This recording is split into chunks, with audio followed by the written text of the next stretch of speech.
Bueno, si nos parece mal, creo que no.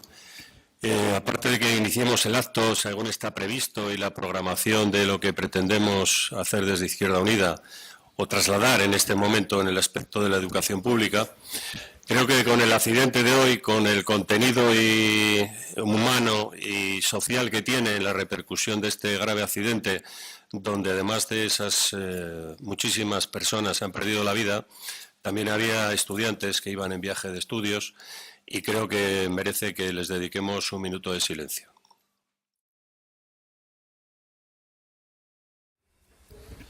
Bueno, qué largo parece un minuto y qué corta parece la vida. Buenas tardes. Nuestro trabajo cotidiano desde el área de educación de Izquierda Unida,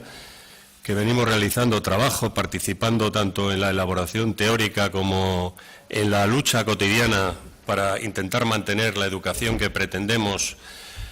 recuperarla y mejorarla. Hoy lo que tratamos de aquí es de hacer una reflexión, no es ninguna conclusión, no es ningún programa electoral, sino sencillamente lo que tratamos es de reflexionar colectivamente la situación, el momento que pasa la escuela pública, mantener la bandera de reivindicación de ese modelo de escuela pública. Y para ello hemos entendido que en un acto que no va a ser largo, os lo digo de antemano, tenemos una previsión de 40 minutos para que luego pueda haber alguna intervención, pero no para tampoco cocernos en nuestra salsa, sino sencillamente que nos sirva a todos para reflexionar y continuar en la cantidad de temas que hay que participar diariamente ante las agresiones permanentes. Por lo tanto, yo voy a dar la palabra a Pablo Huerga, que es profesor de secundaria, algunos le conocéis, y a partir de algunas reflexiones, con posterioridad intervendré yo también, y ya os digo, en este ciclo de tiempo para hacer algo ameno y a ser posible eficaz. Por lo tanto, Pablo, tienes la palabra. Bueno, voy a empezar haciendo una pequeña referencia a un acontecimiento, a un acto que tuvo lugar aquí en este mismo sitio hace unos cuantos años, en relación con el movimiento de la escuela pública que nos había convocado para hablar sobre educación. Entonces, aquel acto, yo vine, tenía que participar y decir alguna cosa sobre lo que es la función nuestra como profesores en enseñanza en secundaria. Y a partir en aquella ocasión, tratando de argumentar o tratar de justificar un poco lo que es la función de la enseñanza, desde el punto de vista de la filosofía, desde el punto de vista del ejercicio del análisis filosófico, materialista, propuse una serie de cuestiones que que dieron lugar después a un libro que es este de aquí, el libro del fin de la educación, que he traído para enseñaros y que me gustaría comentar un poco por encima porque, bueno, pues es lo que más he trabajado en estos años sobre el tema de la educación, aparte de ser profesor. Entonces quería comentar un poco con vosotros porque creo que a partir de una reflexión filosófica sobre lo que es la educación, sobre qué función cumple desde el punto de vista histórico y cultural, yo creo que es como mejor se entiende lo que nosotros desde Izquierda Unida planteamos en este momento, que es una defensa a ultranza de la escuela pública. Algo que no siempre estuvo muy claro desde el punto de vista de los presupuestos teóricos marxistas o desde el punto de vista de los presupuestos filosóficos que desde una perspectiva de izquierda se han hecho a lo largo de los años, sobre todo en el siglo XIX. Quiero decirlo porque ahora mismo nos vemos en la situación de defender una institución que está, digamos, amparada y respaldada en un Estado. En la función, en la figura de un Estado es una institución histórico-cultural que nace en un momento determinado de la historia de la humanidad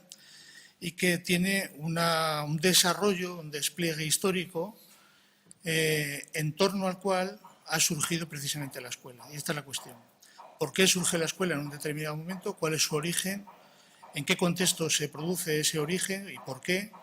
¿Y cuál ha sido su función a lo largo de la historia? ¿Si ha sido siempre la misma o no? ¿Y por qué? ¿No? Entonces, yo creo que a nadie se le escapa cuando analizamos cualquier programa filosófico, cualquier programa educativo, cualquier plan educativo, cualquier ley,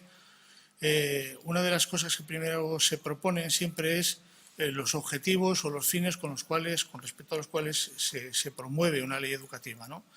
Normalmente esos fines siempre incluyen la figura de la idea de la persona, ¿no? La idea de la persona, como si verdaderamente en el proceso educativo se tuviera siempre en cuenta el resultado, es la conformación de una persona. Ahora bien, claro, la idea de persona está vinculada con la aparición de los estados también, con la aparición histórica de los estados, pero no está necesariamente vinculada con la escuela. De hecho, la escuela no forma a las personas especialmente, sino que las personas se van conformando en un estado a partir de su nacimiento, su crecimiento y su desarrollo, como en cualquier contexto que sea, ¿no?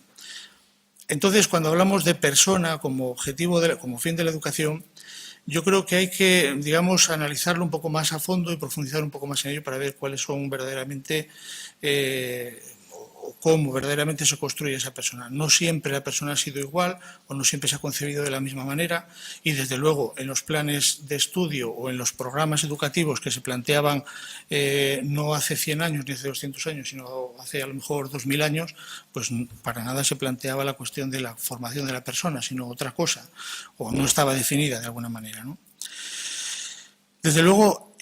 os digo que el origen de la escuela pública es muy lejano, hay que remontarse pues, a la misma conformación de los estados. Se habla de escuelas ya organizadas institucionalmente en épocas tan antiguas como la época mesopotámica o en la época egipcia, ¿no? En Mesopotamia se han encontrado, no sé si lo estarán destruyendo ahora, pero desde luego se habían encontrado restos arqueológicos que respondían prácticamente a colegios o escuelas o aulas, donde los individuos se supone que iban allí a recibir una formación. ¿Qué tipo de formación recibían en Mesopotamia o en Egipto los individuos? Pues era una formación, evidentemente, que no era universal, sino que estaba muy sesgada y estaba vinculada con la formación especialmente de unos gremios, que eran los escribas fundamentalmente, porque hay que decir como tesis principal que la institución escolar como tal es absolutamente solidaria con la aparición de la escritura. No hay escuela antes de la escritura, ni hay escritura antes de la escuela. De alguna manera es una institución que alimenta una formación, una nueva forma de organización de las sociedades, que precisamente son los estados, en donde la escritura va a tener un papel fundamental, tan importante en los primeros tiempos que los escribas son unas figuras, digamos, verdaderamente relevantes, muy relevantes dentro de los estamentos sociales de estas sociedades que estamos comentando. Ahora bien, el problema es que en aquellos tiempos, en Mesopotamia, en Egipto, el tipo de escritura que se utilizaba era un tipo de escritura muy compleja, con una cantidad enorme de signos, con una diversidad enorme de significados y de formas de técnicas de escritura. Y entonces se necesitaba muchísimo tiempo para aprender a manejar todos esos signos y, por lo tanto, era muy difícil para un individuo, digamos, de clase humilde acceder a esos conocimientos, aparte de que no pudiera, desde el punto de vista de la estructura institucional del Estado, que no permitiera, por así decir, el acceso a esas instituciones a determinados, digamos, sectores de la sociedad. Entonces, la situación, digamos, que desde el punto de vista de la escuela pública no está conformada. Es decir, aquí lo que tenemos es simplemente unos gremios que tienen una estrategia de formación dentro de esos gremios para formar a nuevos individuos, a nuevos técnicos que van a manejar precisamente los secretos que esos gremios controlan o mantienen o desarrollan o utilizan para mantener su estatus social también. Lo que ocurre es que allá por el siglo VIII a.C. o IX aparece una nueva forma de escritura, que es la escritura alfabética, que procede de Fenicia y que por circunstancias históricas determinadas adquiere o se extiende por la zona de Grecia y entra en contacto con un modelo, unos cambios, unas transformaciones que están teniendo lugar en Grecia en ese momento, son largas de explicar, no entrar en ello, que hacen que esa nueva técnica de escritura alfabética se vaya incorporando, se vaya integrando en el mundo griego, por así decir. Los signos alfabéticos fenicios se van, digamos, modelando en el contexto de la cultura griega y aparece, se extiende una nueva forma, una nueva técnica de escritura que está basada en un número muy limitado de signos, en torno a 20, 22, 24 signos, y que además permiten un análisis del lenguaje oral, de la oralidad muy completo, muy interesante, que permite estructurar todo lo que se habla bajo un número muy pequeño de signos y de una manera muy recurrente, muy constante. Permite analizar el lenguaje, permite reestructurar las formas también de oralidad y sorprendentemente es muy fácil de manejar. Es una técnica impresionantemente sencilla, muy fácil de acceder a ella, muy fácil de manejar y por lo tanto lo que ocurre es que en muy poco tiempo en Grecia, dadas las condiciones también sociales y culturales de entonces de esos territorios, pues esa forma de escritura empieza a ser muy interesante y empieza a utilizarse y a universalizarse en el contexto del mundo griego. Estamos acostumbrados a considerar que en Grecia, por supuesto, el modo de producción esclavista excluía del acceso a la escuela a todos los que no fueran, digamos, gentes de los más altos niveles de la sociedad. Sin embargo, se sabe que el desarrollo y el despliegue de esta técnica tan sencilla de escritura dio lugar enseguida a la aparición de centros escolares más o menos organizados, institucionalizados y muchos de ellos promocionados por las propias ciudades, centros escolares en donde se enseñaba de una manera rápida y bastante organizada esa técnica de escritura junto con una serie de, digamos, de conocimientos o de contenidos que se suponía que a través de esas técnicas de escritura deberían adquirirse por parte de los griegos. Entre ellos, por ejemplo, las leyes que regían las propias ciudades. Leyes que se dejaban por escrito, que se grababan en piedra, que se ponían a la entrada de las ciudades y que obligaban a todos los individuos que pasaban por ellas a cumplirlas. Por lo tanto, cumplir las leyes era absolutamente esencial para los que atravesaban o entraban en las ciudades y además para cumplirlas era bastante importante saber leerlas. El saber leerlas era relativamente sencillo, ya digo, porque esta técnica lo permitió. Entonces, de alguna manera, lo que se produce es un cambio tecnológico, un cambio técnico realmente, que es esa transformación a esa nueva forma de escritura, va a permitir el acceso de manera inevitable a un conocimiento de una estrategia, de una técnica que se va a extender casi de modo, ya digo, inevitable en el contexto griego. Hasta tal punto que, por ejemplo, en el siglo V a.C., Aristófanes llega a decir que en Atenas es imposible encontrar una persona que no sepa leer, igual que también se decía, entonces, para hablar de una persona que era ignorante, se decía, pues no sabe ni hablar, ni escribir, ni leer, ni nadar. Se suponía que era un conocimiento tan básico como el de nadar, por ejemplo, en el mundo griego, que era muy extendido, lógicamente, porque vivían siempre al lado del mar, ¿no? Entonces, las ciudades promovían escuelas, pagaban a profesores, formaban a los niños, estructuraron un proceso educativo que quedó muy bien regulado, relativamente bien regulado en todo el contexto del mundo griego, estamos hablando de hace 2500 años, con unos, digamos, periodos de educación muy parecidos o estructuralmente muy cercanos a lo que todavía nosotros seguimos utilizando en las etapas de primaria y secundaria. Un conocimiento que se extiende muchísimo, que a partir de, por ejemplo, ya en época helenística se empieza a utilizar como esa estrategia como una forma de integración de las nuevas sociedades. Por ejemplo, en el Imperio Alejandrino, una de las cosas que se hacía era, en las ciudades que se fundaban, se instalaban escuelas en donde los individuos aprendían a escribir y a leer en griego, según los parámetros que el imperialismo helénico imponía a partir de las enseñanzas que Alejandro había recibido de Aristóteles, que en el fondo era que el único mundo, la única forma de vivir como seres humanos era vivir como griegos y por lo tanto todos los que no eran griegos tenían que aprender a ser griegos necesariamente. Eso es lo que conforma un tipo de imperio, un tipo de formación, un tipo de estructura imperial que es diferente a otras, ¿no? Como sabéis. Aquí en Asturias, un estudioso de la escuela antigua, José Luis Galé, de Avilés, ya murió muy joven, con 28 años más o menos, escribió un precioso tratado, que aquí voy a citar porque merece la pena, porque es asturiano y es un trabajo muy bonito, sobre la forma en la que estaban organizadas las escuelas antiguas, las escuelas en la antigüedad, a partir de toda una serie de papiros que se encontraron en la zona del Fayum, en Egipto, en una zona de Egipto, es un oasis cerca del Nilo, donde se han encontrado un montón de papiros. Entonces, este chico los estudió e hizo un trabajo de investigación sobre la organización de la escuela en la antigüedad muy bonito, donde va desarrollando y va analizando cómo se iba complicando el proceso educativo de los niños a partir de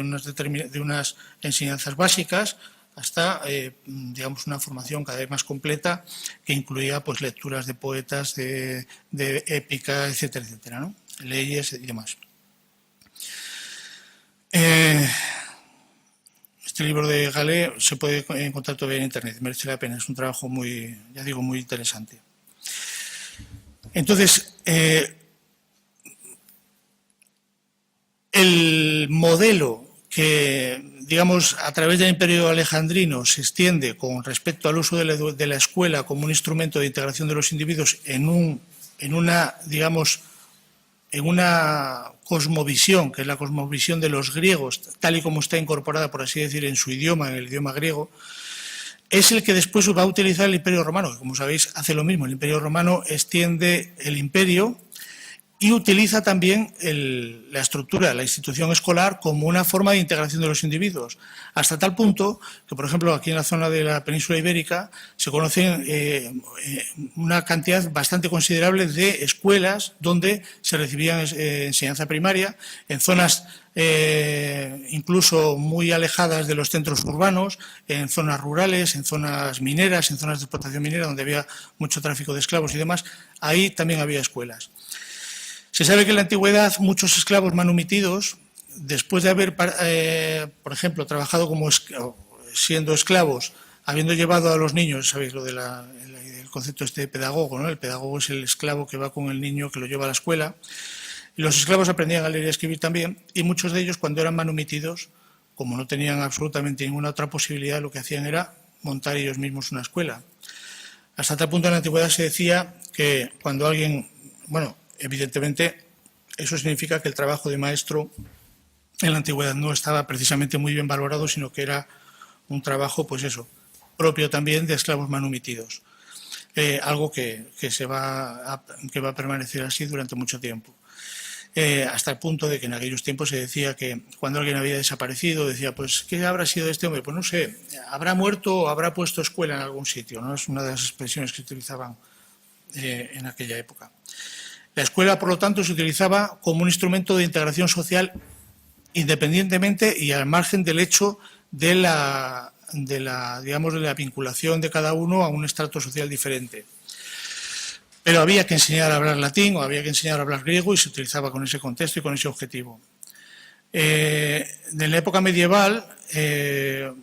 con la crisis del Imperio Romano, evidentemente desaparecen muchísimas de esas instituciones escolares, pero enseguida la Iglesia las recupera y se establecen instituciones escolares vinculadas a la Iglesia durante toda la época medieval. Así fue la Iglesia efectivamente la que la promocionó, pero es un error pensar que el origen de la escuela está en la época medieval. Es decir, la escuela tiene, ya digo, una historia mucho más larga, mucho más lejana y mucho más, digamos, importante desde el punto de vista histórico-cultural que lo que pretende la Iglesia en su momento, ¿no? Cuando el Imperio español se extiende por América, otra de las cosas que hace es precisamente promocionar el desarrollo y el uso de las escuelas para integrar a los nuevos individuos que se incorporan al imperio, no precisamente con el fin de hacer justicia social. Ya digo que tampoco los romanos no la hicieron ni los griegos cuando impusieron su imperio, sino simplemente era una estrategia de incorporación de nuevos territorios e individuos a un contexto imperial, que es un concepto de imperio que supone o exige a los individuos incorporarse al uso de esa lengua, ¿no? A partir con el desarrollo por otro lado, en enfrentamiento con el desarrollo del cristianismo, del catolicismo, del imperio católico español el mundo protestante reacciona de la misma manera, promocionando sus propias escuelas. El desarrollo de las escuelas en el contexto protestante a través de Lutero es paradigmático. Se reivindica muchas veces a Lutero como uno de los grandes promotores de la escuela, pero no lo es más que los promotores de la escuela en el entorno católico, sino prácticamente estamos hablando de un instrumento que está al servicio de una estrategia. Entonces, evidentemente, si rastreamos a lo largo de la historia la función de la escuela, vemos que verdaderamente la formación de personas es un ideal que aparece como una especie de cortina de humo, más bien como una especie de ideología que oscurece o que, digamos, desdibuja verdaderamente los objetivos que siempre se han tenido a través en la institución escolar. Hay que distinguir, evidentemente, siempre, y eso hay que hacerlo desde ya, entre los finis operantis y los finis operis. Es decir, una cosa es los fines con los que se establecen esas instituciones, pueden ser unos fines determinados por las entidades o instituciones que los promueven, y otra cosa los resultados objetivos de esas instituciones, más allá de los intereses o de los fines con los que se han construido. Y entonces, evidentemente, una cosa es pretender construir personas y otra cosa es verdaderamente lo que se consigue a través de la institución educativa. En realidad, si analizamos un poco la situación a lo largo de la historia, vemos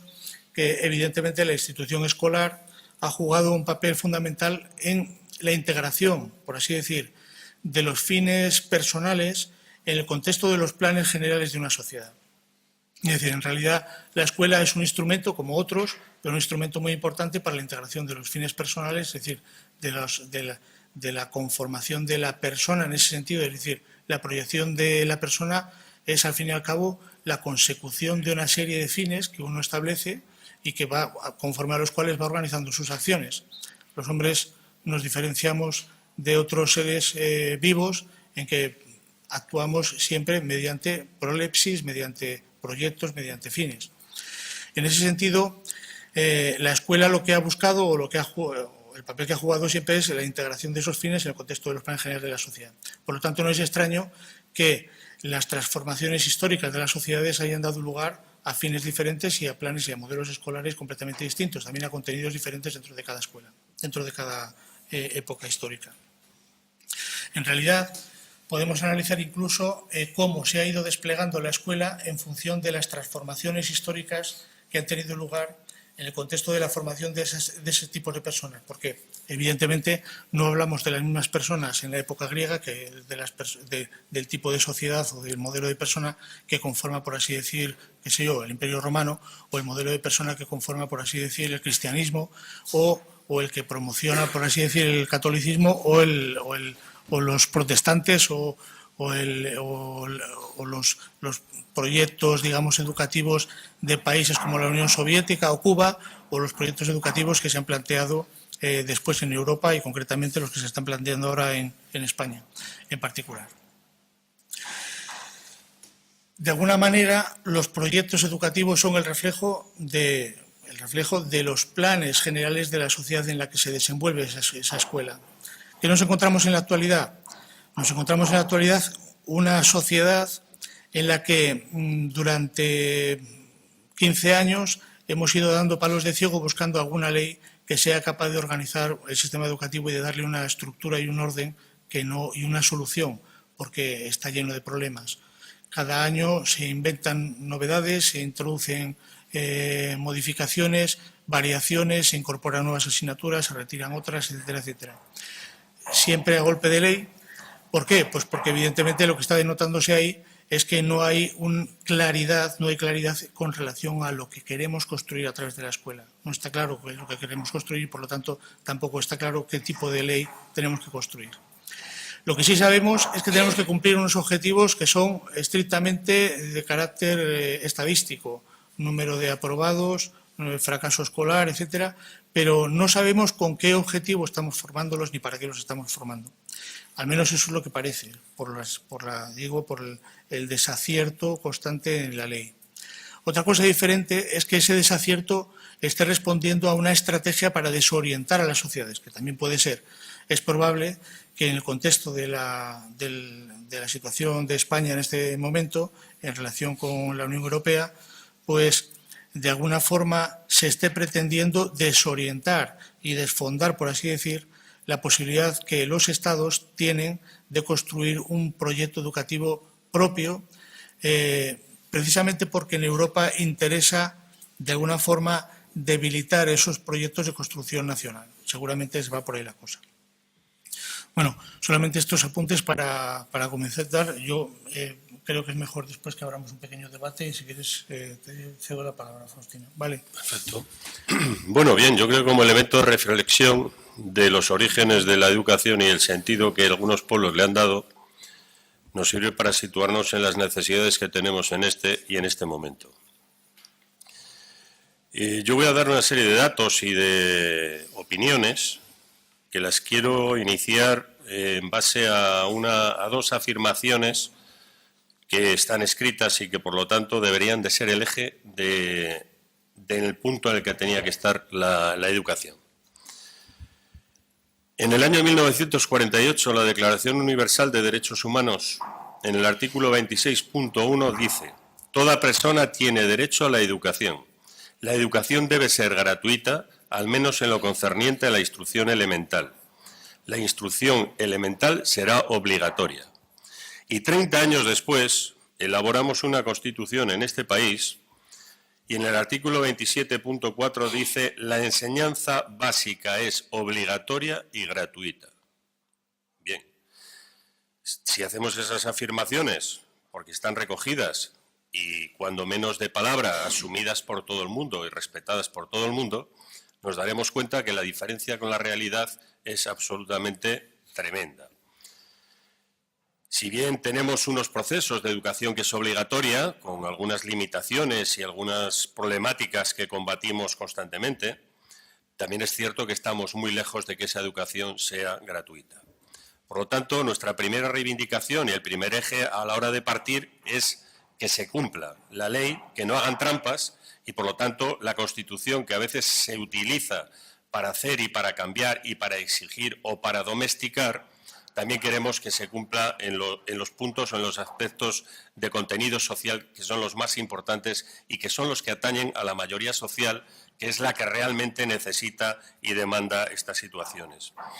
Yo creo que hace falta una reflexión profunda entre el papel de la escuela pública, el concepto de la escuela pública, la situación de los educadores, la situación de los alumnos y el papel también de las familias. En esto creo que tenemos que jugar muchos componentes para conseguir que realmente eso pueda ser eficaz. Todos conocemos que el movimiento asociativo y sobre todo en el tema de familias, de asociaciones de madres y padres, tuvo un momento álgido en los años 70, hubo enormes batallas, se consiguieron grandes avances, pero todo esto se ha frenado. Y todo esto se ha frenado porque, de alguna manera, los avances que se van consolidando se dan como hechos y no se da uno cuenta de que tiene que seguir luchando para mejorarlos, aunque en esta etapa o en este momento en el que nos encontramos, las peleas son porque no lo destrocen, sino sencillamente por mantener lo que teníamos y que vemos cómo se va desmontando.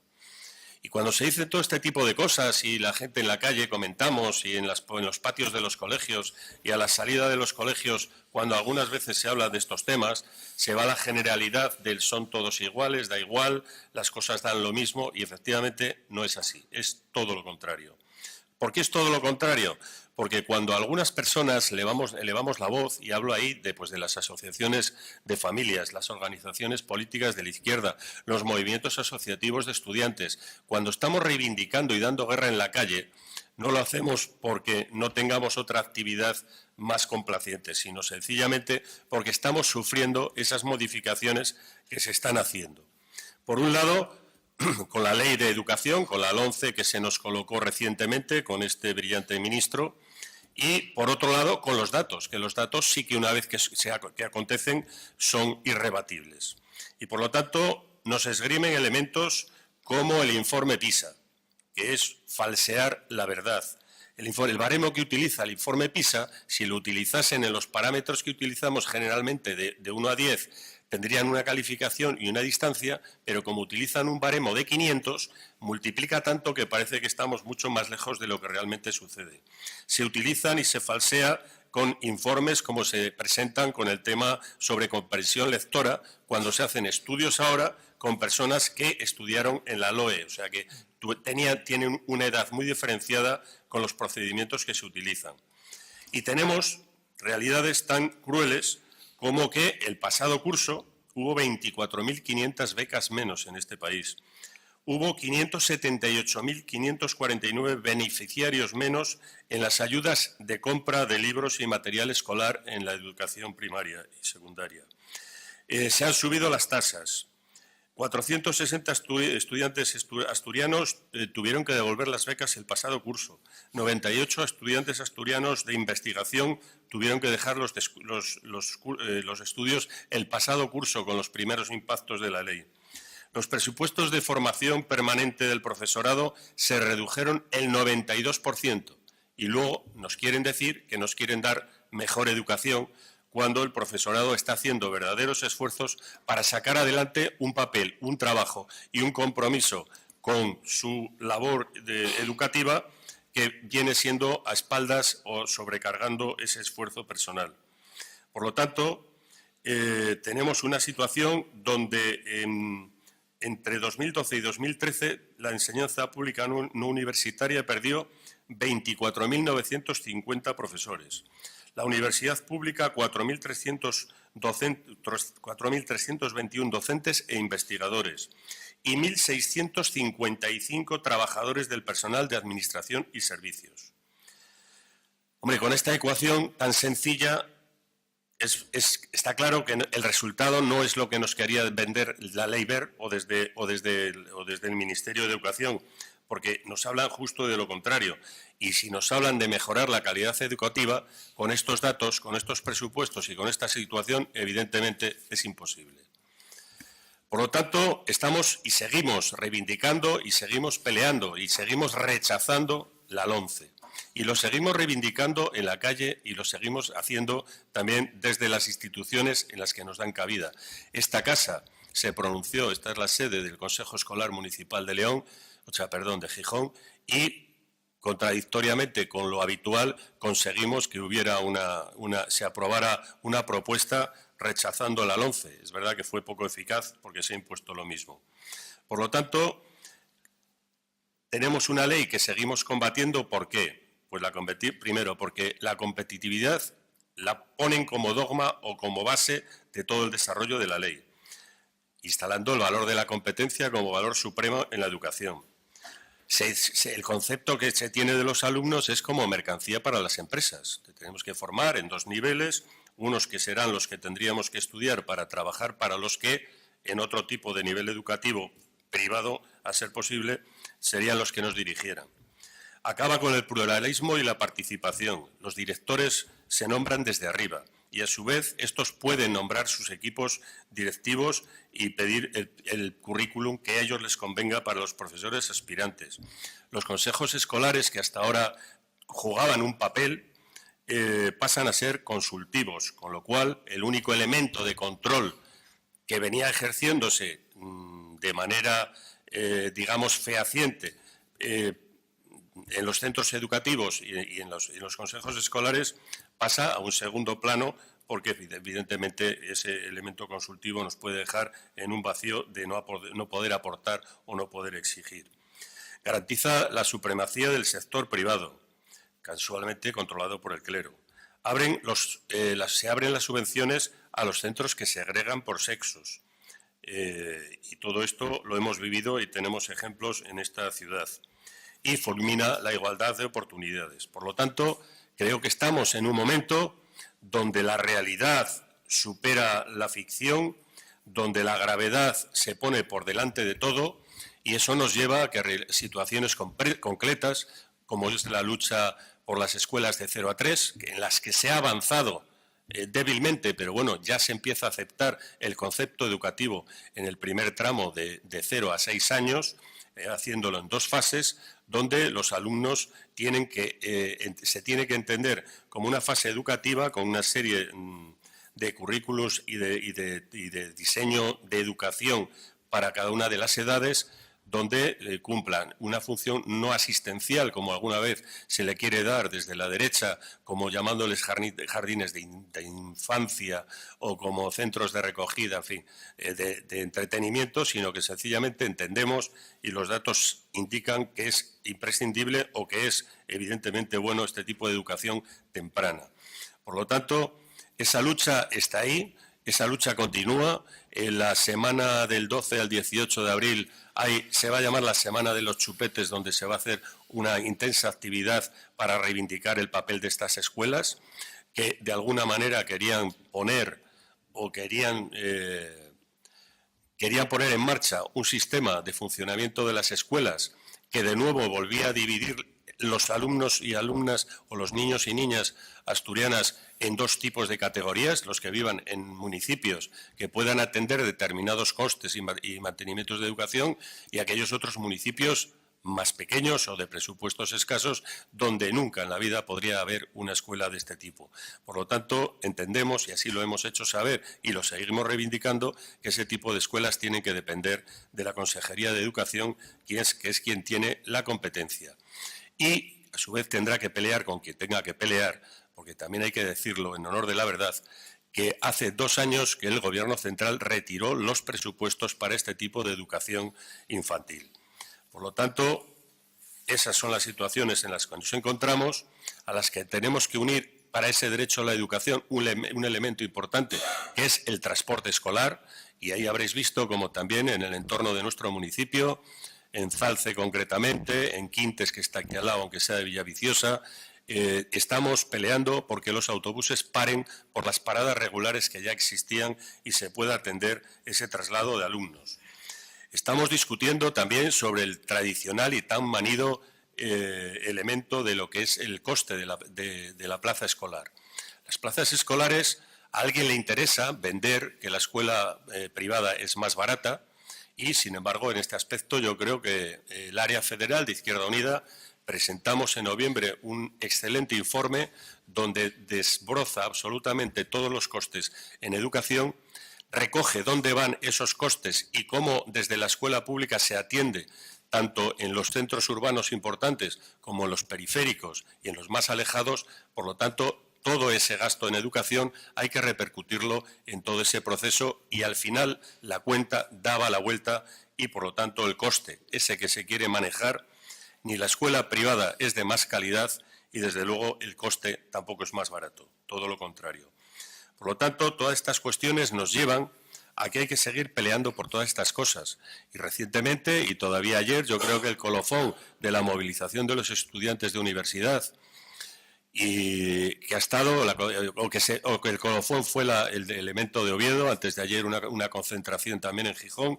hace que toda esta lucha del 3+2, de todas las agresiones permanentes, quieren hacer dos tipos de educación y, desde luego, desde nuestra organización y desde el entorno colectivo de toda la izquierda de esta ciudad, creo que ahí coincidimos todos y peleamos todos conjuntamente en las calles,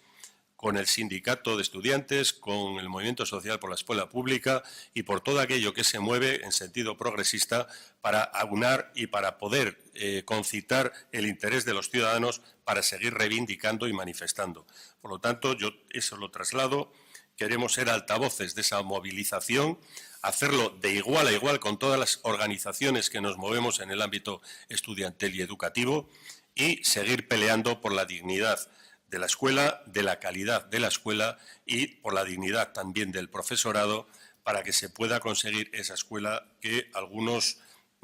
pretendíamos o vislumbrábamos hace ya muchos años y que no vemos que se acerque ese momento, pero también depende de todos nosotros y de la sociedad hacerlo acercarse. Por lo tanto, ese compromiso que no tiene que ser de discurso ni de comportamientos aislados, sino que tendríamos que encontrar las fórmulas de participación para que toda la sociedad, las asociaciones de padres, los sindicatos, los movimientos y todos aquellos que tenemos mucho que ver con lo que ha de ser la construcción de una nueva sociedad que tiene que estar basada en el conocimiento, en la formación, en una educación para el conocimiento, no para la competitividad, sino para que en estos centros se adquiera el conocimiento y los valores profundos que deben de alumbrar y acompañar a los nuevos ciudadanos, que desde luego son el futuro del país, tenga un reflejo que lo permita tanto las formas como los contenidos, como los presupuestos, y que, por lo tanto, podamos caminar en un sentido mucho más claro para esa educación pública universal a la que todos y todas tendrán que tener derecho, y sobre todo las nuevas generaciones.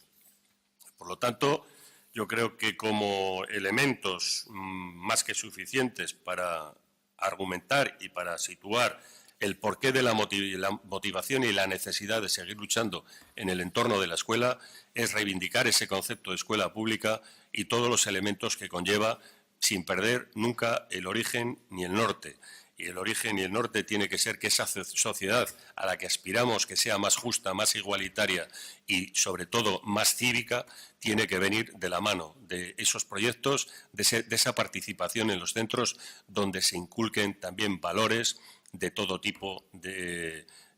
para que los jóvenes y las jóvenes, que podemos ver cómo realmente es el campo idóneo, para que algunos, cuando por la calle nos emocionamos al ver cómo alumnos pequeñitos